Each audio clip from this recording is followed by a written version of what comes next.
Morgan got out of bed before dawn. She moved quietly, almost gracefully, the way you do when you've spent years learning not to disturb the man you love.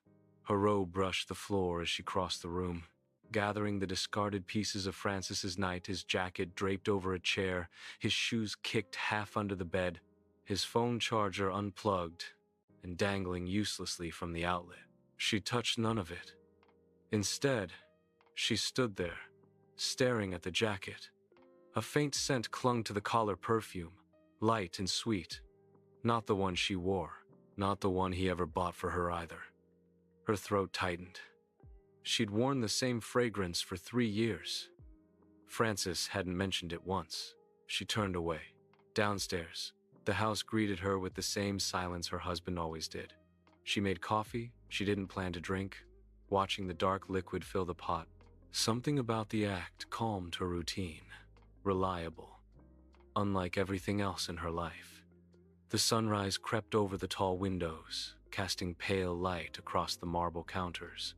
Morgan sank into a chair at the long dining table, folding her hands as if in prayer. She wasn't religious, but she had learned to bargain. She bargained with silence, with patience, with love. She prayed Francis would eventually return. But prayers were just wishful thinking dressed in hope. Her phone buzzed across the table. Amanda Hale. Looking forward to lunch today. It's been too long. Morgan stared at the message.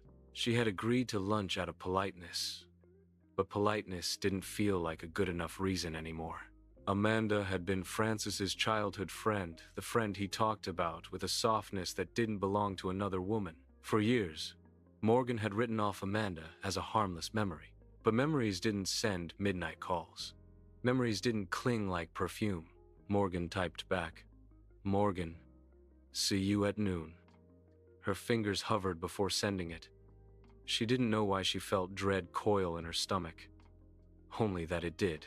A voice floated down from the stairs. "You're up early." "Francis." Morgan didn't turn around. She stirred her untouched coffee instead, watching the spoon spin. "Couldn't sleep," she murmured.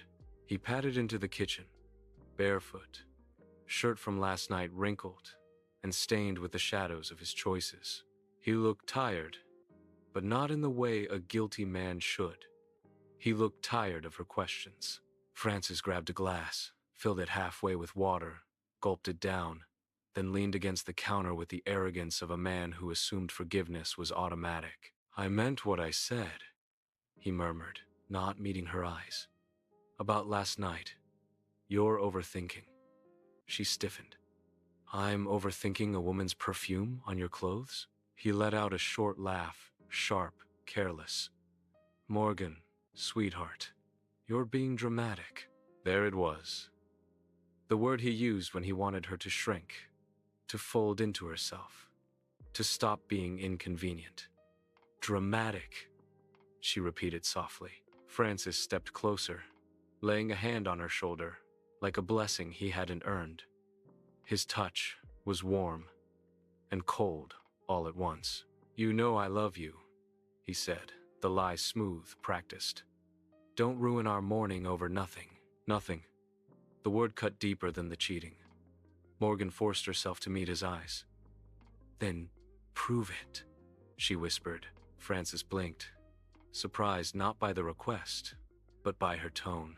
She sounded different, less forgiving, less blind.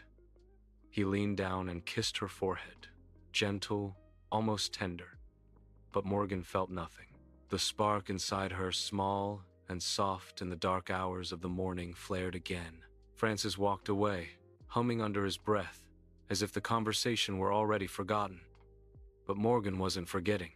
Not anymore.